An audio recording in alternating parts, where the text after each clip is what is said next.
ምን ይመለከትሻል? ቆይ ሳቤላ ትፈልግሻለች ብለሽ አይደል የጠራሽ? የታለች? ተኝታለች። አብርሃምና ማርዳ ተገናኙ። አብርሃምን በጣም ደነገጠ። ማርዳም ለምን ጥለው እንደደችና እንዲሁም ደግሞ እውነቱን ነገረችው። በጣምም አዘነ። ዲናም ደነገጠች። በተለይ ደግሞ ለአብርሃም የተላከለት ፖስታ ዲናን አስደንግጧታል። ዲና ቆይ የተላከልህ ምንድን ነው ብላም ትጠይቀዋለች። እስኪ አባትዬ ከፍተህ አይተዋል ወይ እስኪ ልየው ብላም ስትለው አብርሃምን በጣም ተናዶ ለምንድን ነው አንቺ ከፍተሽ የምታየው? የተላከው እኮ ለእኔ ነው ይላታል። በጣም ደንግጣለች። ይህ ሚስጥር የእኛ ጉድ እንዳይሆን በማለት ነበረ። አብርሃም ግን ያን ነገር ለመክፈት ቶሎም አልቸኮለም።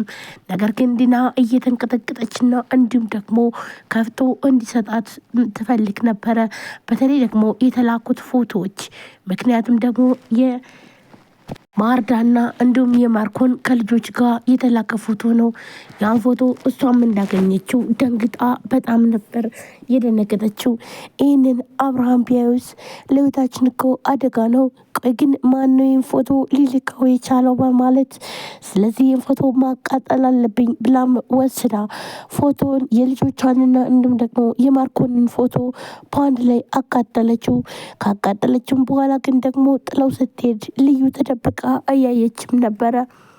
ልዩም ቆይ ግን ይህ ደግሞ ምንድን ነው? ምንስ እየሰራች ነው? በማለት ነበረ ሂዳም የተቃጠለውን ፎቶዎች አንስታ መገጣጠም ጀመረች። እናም ማን እንደሆነና ምን እንደሆነ አወቀች።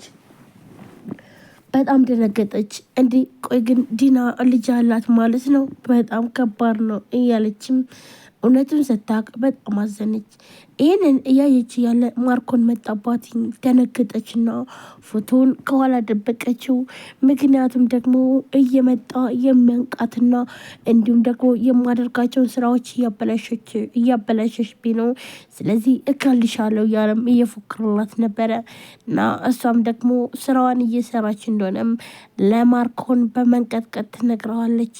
እንዲሁም ዶክተር ርብቃ አሁን ላይ በተለይ ደግሞ የተገደደችበት ምክንያት አብርሃምን አሁንም ቢሆን መርዛ የአልጋ ቁራኛ እንድታደርገውም ነው ያዘዛትኝ።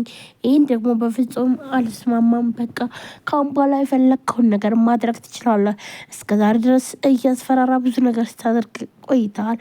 አሁን ግን በቃኝ። እንዲሁም ደግሞ አብርሃምንም በፍጹም ችግር ውስጥ ላስገባው አልችልም በማለት ትመልስለታለች።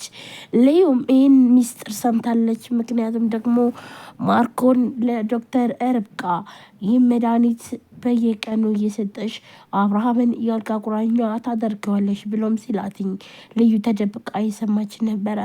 እናም ርብቃም ወታ ስትሄድ በጣም እየጮች ልዩ ይውልሽ ርብቃ አቤን ስትጎዩ በፍጹም አልፈቅድልሽም።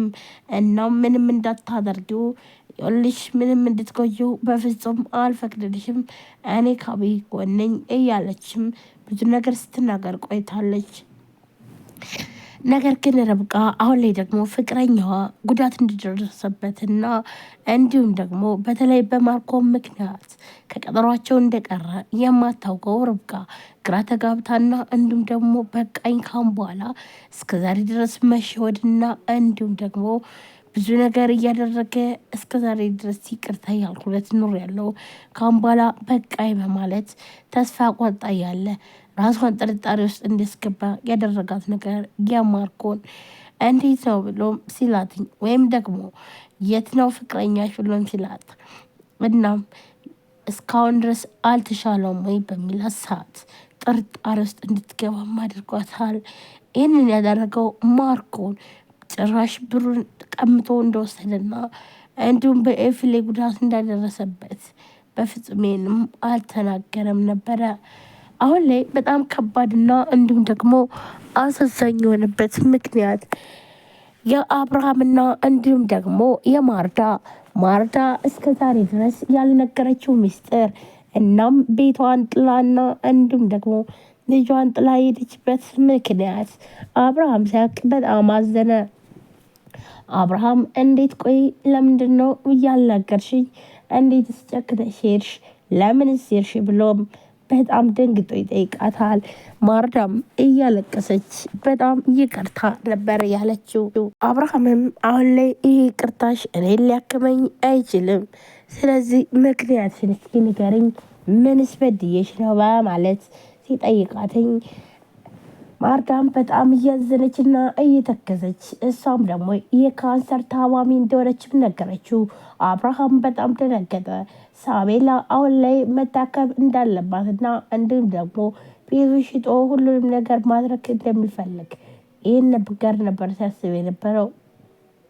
አሁን ላይ ደግሞ ጭራሽ ማርዳን በህይወት እንዳለች አገኛትኝ። በጣም ደስ አለው። በህይወት በመኖሯ በጣም ደስተኛ ሆኖ እያለ ነገር ግን ደግሞ አሁን ላይ እየሰማው ዜና ለሱ በጣም ከባድና ሀዘን ነበረ። እናም አሁን ላይ ማርዳ ብትኖርም ግን ደግሞ በቅርቡ እንደምትለያቸው ትነግረዋለች። ቆይ ለምንድነው እንደዚህ የምትሆኘው በማለት ይህን ጥያቄ ይጠይቃታል። ማርዳም ካሁን በኋላ ከጊዜያት በኋላ ከምንለያችሁ ብዬ ነው፣ ስለያችሁ ደግሞ ትጎዳላችሁ። አሁን ላይ ብቀርባችሁም እኔ እዚች ምድር ላይ የምኖርባት ቀናት ውስን ቀናት ነች። ስለዚህ በዚህ ምክንያት ነው እናንተን የራኳችሁ። ልጅም ሆነ አንተ ስትጎዳ በፍጹም ማየት አልፈልግም በማለት ትመልስለታለች። አብርሃም በጣም አዘነ፣ በጣምም አለቀሰ። ታዲያ ለምን የሁሉ ነገር ብቻሽን ወሰንሽው ብሎም ይጠይቃታል። ይህንን በሚጠይቃት ሰዓት ምንም አማራጭ እንደሌላትና እንዲሁም ደግሞ እነሱ ከሚጎዱ ይልቃውስ የለችም አንድ ቀን ትመጣለች እያሉ በተስፋ ቢኖሩ የተሻለ ስለመሰላትኝ ነበር ከዚህ የወጣችበት ምክንያት ይህ ነው ምክንያት ብላም ለአብርሃም ትነግረዋለች። አብርሃም አሁን ላይ በጣም ተጨናንቀዋል።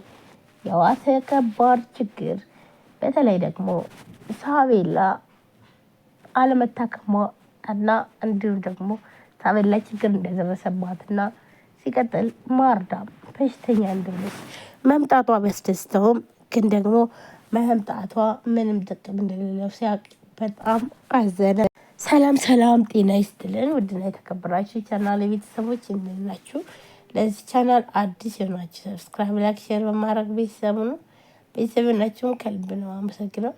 ውድ ቤተሰቦቼ እንግዲህ ዛሬም በአዲስ ቪዲዮ መጥቻለሁ። ሁላችሁም ቪዲዮ ላይክ፣ ሼር፣ ሰብስክራይብ ማድረጋችሁን አትርሱ ውድ ፋሚሊዎቼ። እንግዲህ ዛሬም ሳቤላ ቀጣይ ክፍል ነው የመጣሁት ማለት ነው። ሳቤላ ምን ሆነች፣ ስለምን አትናገርም የሚለውንም ይሄንን የምናግራችሁ ይሆናል። ውድ ቤተሰቦቼ ላይክ ማድረጋችሁን ታዲያ አትርሱ። እንዲሁም ሰብስክራይብ አድርጉ ባካችሁን ፕሊስ ፕሊስ። ቻናሌ በጣም ቀዝቅዟል እና ላይክ አድርጉልኝ። ላይክ ስታደርጉ ደግሞ ዩቲዩብ ሼር ያደርግልኛል ማለት ነው። ያው እናንተ ያያችሁልኝ አይደለም፣ ላይክም ያደረጋችሁ አይደለም። በዚህ ምክንያት ደግሞ ቻናሉ በጣም ወርዷል፣ በጣም ቀዝቅዟል እና ዋካችሁን ውድ ቤተሰቦቼ ተባበሩኝ። ማርኮን አሁንም ቢሆን ነገሮች ሁሉ አልሳካለ ሲል ሌላ ድራማ መጥተዋል፣ ሌላ ከባድ ነገር። እናም አብርሃምን የሚበክል መድኃኒት ነበር ያመጣ። ዶክተሩም በቃ በዚህ ተማመን ምንም ችግር የለውም ብሎም ሲለው ነበር። እውነት ለመናገር ዶክተር ውለታን አረሳም አመሰግናለሁ ብሎም ይለዋል። ይህንን ሲለውም ዶክተሩም በቃ ተማመን፣ መድኃኒቱ አስተማማኝ ነው፣ ስለዚህ የአልጋ ቁራኛ አርጎት ነው የሚቀረው ሲለውም ይነግረዋል። አብርሃምን የአልጋ ቁራኛ ለማድረግ ነው። ማርኮን አሁንም ተንኮሉ እንደቀጠለ ነው። ግን ደግሞ